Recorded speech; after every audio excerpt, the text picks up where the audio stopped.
You're here because you want the real deal, a deep understanding of something important without spending hours buried in research yourself. Consider that done. Today on the deep dive, we're tackling a topic that's, well, fundamental to how kids grow and learn, early childhood self-regulation and executive function. Yeah, and when we talk about these skills, we're not just talking about a child's ability to, sit still. We're looking at the very foundations of their future success, how well they'll do in school, their social and emotional health, even just their general preparedness for the world. Right. The research is pretty clear that these early abilities are strong predictors of later achievement, and unfortunately also where early achievement gap can, well, start to appear. Okay, so we know this matters a lot. Now, to get a handle on what actually helps develop these skills, we've taken a long look at a really comprehensive piece of work. This is a systematic review that pulled together, wow, a massive amount of research, 2 whole decades worth on interventions in preschool settings designed to boost self-regulation and what's called executive function. We're talking about 85 different studies that were analyzed. Yeah, 85. It really speaks to the level of interest and importance placed on this stage of development. This review is invaluable because it attempts to synthesize a large and, frankly, sometimes complex body of work. Exactly. Now, you might have heard these terms, self-regulation and executive function, floating around, and sometimes it can feel like people are using different words for, well, basically the same thing. The researchers actually referred to this as the jingle-jangle fallacy. Yeah, that's a great way to put it. And it highlights a real challenge in the field. Even after 20 years, researchers are still kind of refining how we define and measure these skills. But the review does highlight a particularly useful and widely accepted framework for understanding executive function. It focuses on 3 core skills. Inhibitory control, that's your ability to resist impulses and distractions. Mhm. Working memory, being able to hold information in your mind and, work with it. And cognitive flexibility, the capacity to switch between different tasks or ways of thinking. Okay, so those 3 core things. And how do these executive functions fit into the bigger picture of self-regulation? Well, if we connect the dots, think of self-regulation as the overarching ability to manage your own thoughts, feelings, and behaviors to reach your goals. Those core executive functions, the mental control skills, are really what make that self-regulation possible. Ah, I see. You need to be able to inhibit distractions to stay focused on your goal. Right? Yeah. Hold the steps to achieve that goal in your working memory and be flexible in your approach if things don't go as planned. That makes perfect sense. So with all this research out there, 85 studies, Yeah. what was the main goal of this deep dive into this massive review? What were they really trying to figure out? The primary aim was really to look past the sheer number of studies and identify which types of interventions, and maybe more importantly, which specific characteristics of those interventions showed the most reliable and powerful evidence of actually improving these crucial skills in preschool-aged children. Got it. Pinpointing what really works. All right, so let's get into how they even started to make sense of all these different ways to help kids. How did they group them? The researchers did I think, a really thoughtful job of organizing those 85 studies into 4 main categories based on the primary approach of the intervention. The first was play, which included things like mediated structured play.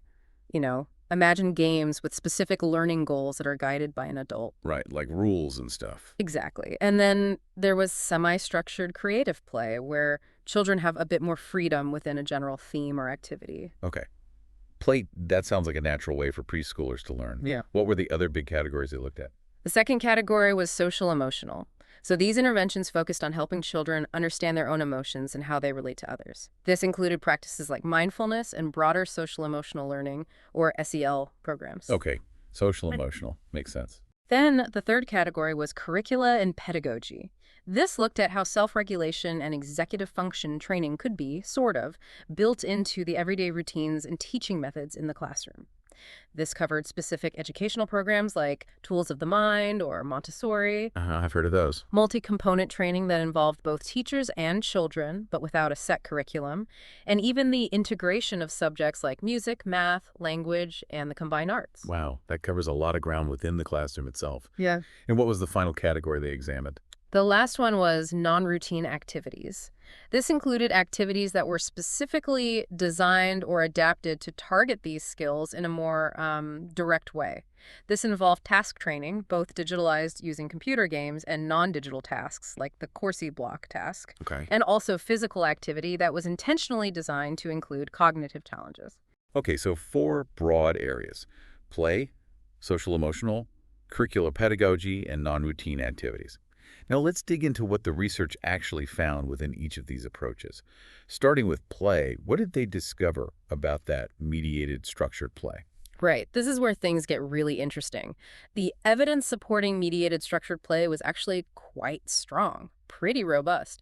A significant 75% of the interventions that used this approach showed statistically significant positive effects. 75%, that's high. It is. And when we say statistically significant, in practical terms for these kids, it means the improvements seen were, unlikely to be just due to chance. What was particularly notable was that these interventions tended to be more effective when there was an adult facilitator actively guiding the play, not just the regular teacher. An external expert. Often, yes. And also when they specifically aimed to improve executive functions, especially working memory and cognitive flexibility, the average amount of time spent on these interventions was around 17.6 hours in total. Okay, about 18 hours total. Guided play, targeting specific skills. That does sound quite impactful. What about the other type of play they looked at, the semi-structured creative play? The overall evidence for this type of play was, well, less robust. However, there was one instance where it did show high efficacy, and that was also linked to improvements in working memory. So that connection seems there. Interesting. Only working memory, though. Primarily, yeah. And interestingly, these interventions were generally shorter, lasting only about 4.6 to 6.25 hours in total, much shorter than the structured play. Okay. Moving on to the social emotional category, mindfulness has certainly gained a lot of attention recently. What did this review reveal about its effectiveness here? You're right, mindfulness is definitely a hot topic, and the research in this review seems to support its potential in this area pretty strongly, actually. An impressive 83.3% of the mindfulness interventions showed significant positive outcomes. Wow, even higher than the structured play. Yeah, though maybe fewer studies overall in this specific area at the time of the review. The total time dedicated to these interventions varied quite a bit across studies, with a median of around 10 hours. What's fascinating is that mindfulness seemed to have relatively consistent positive effects on broader measures, like overall executive function, general self-regulation abilities, and even skills like planning. That's definitely encouraging, broader impact. And what about the more established social emotional learning, or SEL, programs? SEL programs also showed a lot of promise for boosting executive function, potentially including inhibitory control. About 75% of them demonstrated significant positive results. Okay, same ballpark as structured play then. Pretty much. These programs usually involve directly teaching children about social and emotional skills with a strong focus on how to understand and manage their emotions. Interestingly, the SEL programs that were more effective tended to be shorter in duration. Shorter. That seems counterintuitive. It does a bit, yeah, but maybe more focused. And they often included a metacognitive component, which is about helping children think about their own thinking and learning processes. Ah, okay. Thinking about thinking. Yeah. Let's switch gears now to curricula and pedagogy. What did the review find about those comprehensive educational programs like Tools of the Mind or Montessori? Right, so these approaches are really about integrating the development of SR and EF into the very fabric of the classroom experience across all the different activities and daily routines. They're typically longer term, often lasting for the entire school year. Right, big commitment. And they usually involve quite a bit of professional development for the teachers, extensive PD, usually. The review indicated that these types of curricula could lead to moderate improvements in certain executive functions, particularly attention and cognitive flexibility. Moderate improvement, despite the long duration. It seems so, based on this review's synthesis. Maybe harder to target specific skills intensely when it's embedded across everything? Or perhaps the effects are broad but less pronounced on specific measures. And what about multi-component training, where they focus on training both the teachers and the children, but without a specific curriculum to follow? Yeah, this one's interesting. The evidence for the overall effectiveness of this approach was a bit less conclusive, sort of mixed. However, there were some hints of potential positive effects on overall executive function, particularly when the teacher training component was more extensive and in-depth. So the teacher training part seems key there. It really does. The main idea here is often about creating a high-quality learning environment that naturally fosters these skills rather than specific prescribed activities. Okay. Now, music is often talked about for its cognitive benefits. What did this review uncover in that area? The evidence linking music interventions to improvements in executive function was actually moderately strong, which is good news for music fans. All of the studies included in this category reported at least one significant positive outcome, and that included gains in inhibitory control. Inhibitory control, interesting. Like resisting the urge to bang the drum too early. Huh, maybe. Or following rhythmic patterns, waiting your turn, things like that. Music sessions tended to be longer in duration compared to some other interventions, suggesting that perhaps more intensive and longer-lasting musical engagement could lead to even more noticeable effects. More music is better, Yeah. potentially. That's great to hear. What about using mathematics as a way to strengthen these cognitive skills? The math-based interventions often focused on using counting and number games, usually with the goal of improving working memory, holding numbers in mind, manipulating them. Overall, the combined evidence here was weaker compared to some of the other approaches we've discussed. Oh, really? I might have expected that to be stronger. Yeah, a bit surprising maybe. However, there was some indication that when the training was adaptive, meaning the difficulty adjusted to the child's skill level, and when it included feedback, it could lead to larger and more consistent positive effects. So the way the math games were presented mattered a lot, adaptive and with feedback. Exactly. Not just any math game, it seems. And the integrated arts approach. That sounds like a really interesting way to engage children. It does, but there was only one study in the review that looked at this, combining music, dance, and visual arts. But that single study showed quite high effectiveness for improving self-regulation outcomes. So definitely seems like a promising area that could benefit from more research. One great result, but needs more investigation. Okay, finally, let's explore the non-routine activities category. First up, digitalized task training, those computer-based games designed to target specific cognitive skills. Brain training for preschoolers. Kind of, yeah. These interventions are specifically designed to work on executive functions and often use game-like formats that adapt to the child's performance. Very targeted. However, the evidence here was somewhat mixed, inconsistent. Not a magic bullet then. Not quite. While some studies did show potential for improving working memory, especially with that adaptive training and feedback we mentioned, the overall picture for other executive functions wasn't as clear-cut. Interestingly, the total time spent on these digital programs tended to be relatively short, but the frequency of sessions per week was often higher, like short bursts more often. Okay, high intensity, low total duration, mixed results, except maybe for working memory. Mhm. What about the non-digitalized task training, like the Corsi block task you mentioned earlier, like physically manipulating blocks? Exactly, a classic working memory task. This approach also primarily focused on working memory. Now, interestingly, individual studies on their own didn't consistently show significant effects. No. But when the data from multiple studies was pulled together and analyzed, aggregated, a significant overall effect was found. So it suggests that while a single study might not have had enough participants or power to show a clear result, there is some evidence that this type of focused working memory training can have an impact when looked at more broadly. Okay, so maybe smaller effects that only become clear when you combine studies. And last but not least in this category, physical activity, but with a cognitive component intentionally added, right? Not just running around. Precisely. This approach, where cognitive elements are deliberately integrated into group-based physical activities, like Simon says, with complex rules, or obstacle courses requiring memory, receive strong support in the review.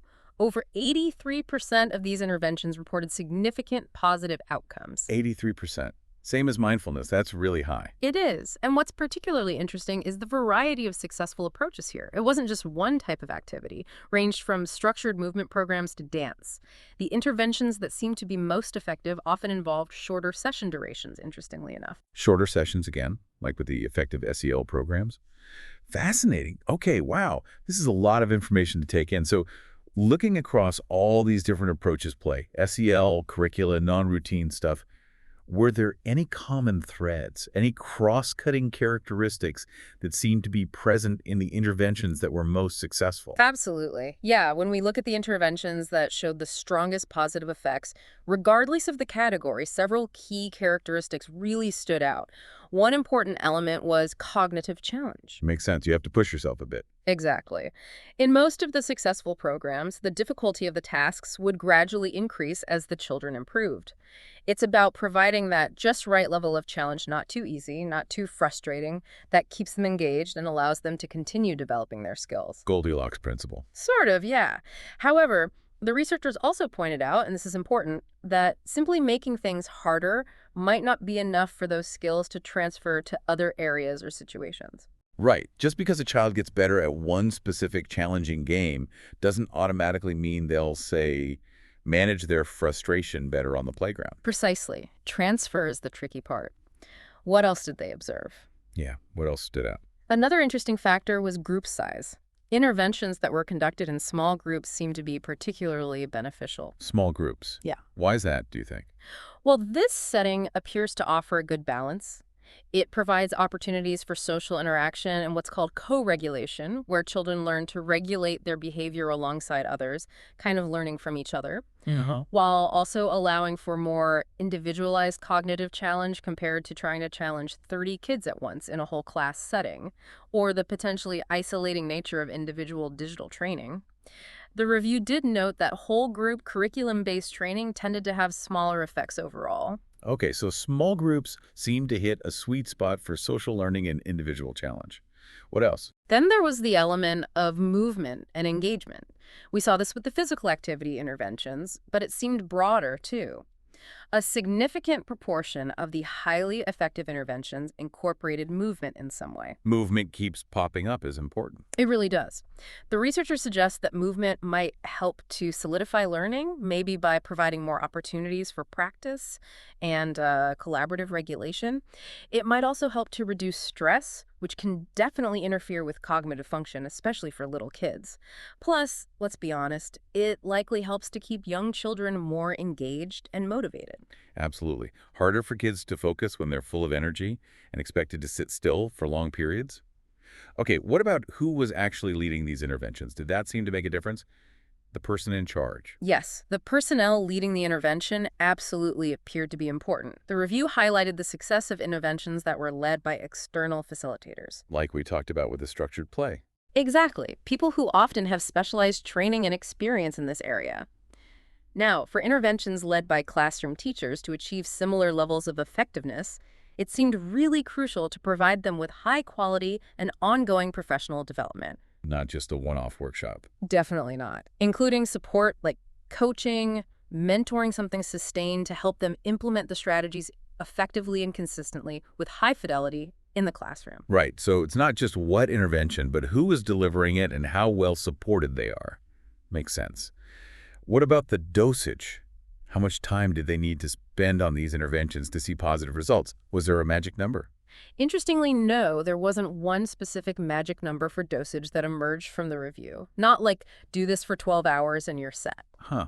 So more isn't always better, Mm. or less isn't always worse. It seems more nuanced than that. What did seem important across effective interventions was providing children with opportunities to practice the skills they were learning and, crucially, to receive feedback on their performance. Ah, the feedback loop. Exactly.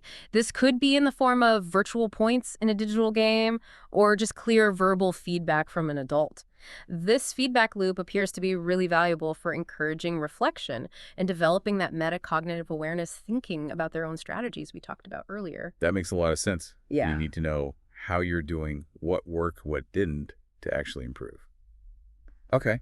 And finally, did it seem like certain approaches were just better suited for targeting specific skills? Like, use this for X, use that for Y. Yes, that's another key takeaway. The review indicated that different types of interventions seem to have different strengths. It's not like every approach boosts every skill equally. For example, mediated structured play might be particularly effective for developing cognitive flexibility, while music interventions showed promise for enhancing inhibitory control, as we discussed. They also observed, interestingly, that children who started with lower levels of these skills often showed the most significant gains from the interventions. Oh, that's really important. Kind of the catch-up effect. Exactly. Suggests these interventions can be particularly beneficial for kids who might need the support the most. That's really helpful to know. It's not a one-size-fits-all solution. You need to think about the specific goal and maybe the child's starting point. Were there any other factors that seemed to play a role, maybe more indirectly? The researchers did touch on a few other factors. They mentioned the potential indirect influence of the teacher's own well-being. Makes sense. A stressed teacher probably impacts the classroom. Right. And the importance of fostering positive and supportive classroom environments overall. If teachers are feeling overwhelmed or the classroom atmosphere isn't conducive to learning, it's likely harder for children to focus on developing these, sometimes challenging skills. Hmm? They also highlighted the practical consideration of how easily an intervention could be integrated into the existing daily routines. Ah, the practicality aspect. Scalability, sustainability. Exactly. Interventions that can be seamlessly incorporated are just more likely to be used consistently and sustainably over the long haul. Games, for instance, were widely used because they're relatively easy to fit in, but as we discussed, their effectiveness might be limited if they don't provide enough individual adaptive challenge. Right. Easy doesn't always mean most effective. That makes perfect sense if it's a huge burden to implement. It's just less likely to happen consistently, no matter how good it looks on paper. Now, like any good piece of research, this review also pointed out some limitations and future directions. What did they highlight in that area? Yeah, important to acknowledge that. They noted that for some of the intervention approaches, the number of studies included in the review was still relatively small. And some of those individual studies might have been what we call underpowered, meaning they might not have had enough participants to be completely certain about the results to detect smaller effects reliably. Okay, so need more research on some approaches. Definitely. The researchers also pointed out a lack of consistent reporting across studies on important factors like the diversity of the children who participated, race, ethnicity, socioeconomic status, language background. Right, who are these interventions actually working for? Exactly. And also inconsistent reporting on how well the interventions were actually implemented in practice, what's known as fidelity of implementation. Fidelity. So did they actually do the program the way it was designed? Precisely. This is really crucial because an intervention might look great on paper, but if it's not carried out as intended in the real world, maybe because of time constraints or lack of training, the outcomes might not be what you'd expect. So we need more detailed information about who these interventions are most effective for and how well they're actually being put into practice in real classrooms. What about the long-term effects? Did they look at that? That's a big question, and mostly, no, not within the scope of most studies reviewed here. The review emphasized the need for more longitudinal studies research that follows children over extended periods, years even, Uh-huh. to determine if the positive effects seen in preschool are maintained as they get older into elementary school and beyond. And also, crucially, if these skills transfer to other important areas of their development, like academic achievement or social competence later on. The sustainability and transfer question again. Super important. Very. And finally, they stress the ongoing need for collaboration and communication between researchers, policymakers, and educators from different fields. We need to develop a more unified understanding, maybe even just a common language, for what we mean by self-regulation and executive function. This shared understanding can ultimately help teachers to more intentionally and effectively support these vital skills in the classroom. Makes sense. Get everyone on the same page. So after all this incredibly detailed analysis, 85 studies, all these different approaches, what's the key takeaway for you? What's the most important thing someone listening to this should remember? Hmm. For me, I think the most significant takeaway is that early childhood self-regulation and executive function are definitely skills that can be improved through interventions in the preschool years. That's the good news.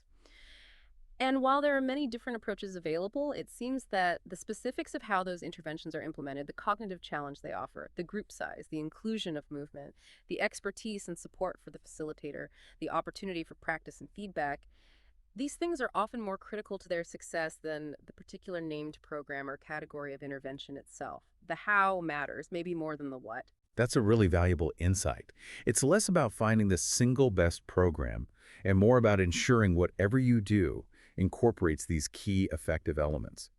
So for you, the listener, as you think about this in your own context, whether you're a parent, an educator, maybe a program developer, or simply someone interested in how children develop, consider the specific skills you're hoping to foster.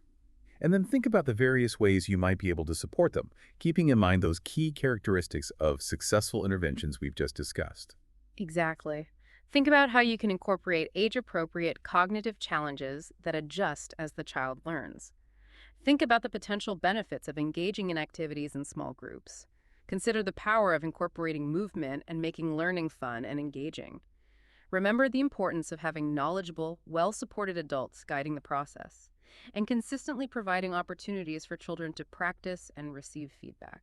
It's a lot to weave together, but it provides a clear roadmap. And on that note, here's a final thought for you to consider, something to mull over. Given that we now know there are so many potential ways to enhance these foundational skills in early childhood, and we have a better idea of how to do it effectively, what do you think are the biggest obstacles, the real-world barriers, that prevent consistent and effective implementation of these strategies in early childhood education settings today? Ooh, that's a big question. It's likely multifaceted, isn't it? Probably involving factors like access to adequate teacher training, ongoing coaching, sufficient resources and materials, maybe the sheer time constraints within the preschool day, Yeah, the packed schedule. and perhaps even the need for greater public and policy level awareness and prioritization of the importance of these early skills beyond just basic academics. Definitely a lot to think about there. The gap between knowing what works and actually making it happen system-wide. If this deep dive has sparked your curiosity, we really encourage you to explore the research we've touched on, maybe look up that systematic review or delve into any of the specific intervention approaches that particularly interested you. There's a wealth of information out there waiting to be discovered. Thanks for joining us for this deep dive.